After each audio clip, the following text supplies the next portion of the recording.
onde três medidas, como quer a ampla rebaixamento, também para as comunidades na altura e BTW que está na caminho. No momento aqui, nós mira que, por exemplo, o preço de gasolina sobe drasticamente no país Aruba, mas na cultura outro país não. O preço está baixa no país Aruba, o preço sobe dramaticamente. O governo esconde tras de hecho que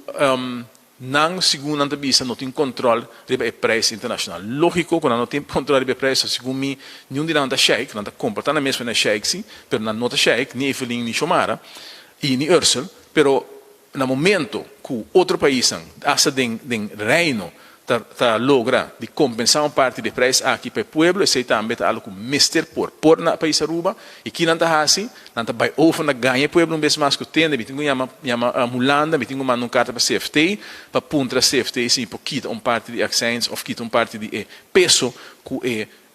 isamento de preço de gasolina no país aqui. No momento que o preço de gasolina sube, tem um efeito de todo o preço no país Aruba, e nós mira agora que o roupa custa virando mais caro, não somente gasolina, e está assim quase impagável para certo renda na comunidade, e o grupo de renda que tem problema financeiro está virando todo dia mais grande. E pensei, é importante também para nós estar consciente que não está vindo agora com outra medida, este BTW, também não vai ganhar o povo, e ser consciente, não vai ganhar com medida aqui, também é uma medida que a Holanda propõe, nenhum momento só a Holanda propõe que o mestre de um BTW, não a Holanda, mas a Holanda, quando a fiscal hervorming, a Holanda neme op, mas a Holanda não avisa não que não mestre de um BTW. Não avisa também que o BTW, e o BTW aqui, não está pagando um hobby produto, 18%, e isso significa que o produto Aruba, demasiado caro, e não só mira, com dado momento, ele tem efeito, riba entrada na final do país aqui. Não se apunta ao governo, no caso do Ministério da Economia, se tem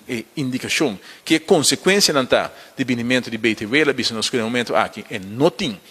indicação ainda, e não sabe que efeito vai estar, ela vai vir em um professor agora que não vai ser cálculo na pé, mas roupa ainda começa a preocupar na comunidade, entre outros, nos comerciantes não, passou a lançar, que essa aqui significa aumento dramático de preço, e no momento que certo produto não sube, tem como consequência que outro produto também sube. Nós, povo, está consciente, que o governo aqui, vez mais, vai ganhar pouco. Holanda manda não assim, CFT manda não assim, e não é verdade, Evelyn que chamara de distrito também assim,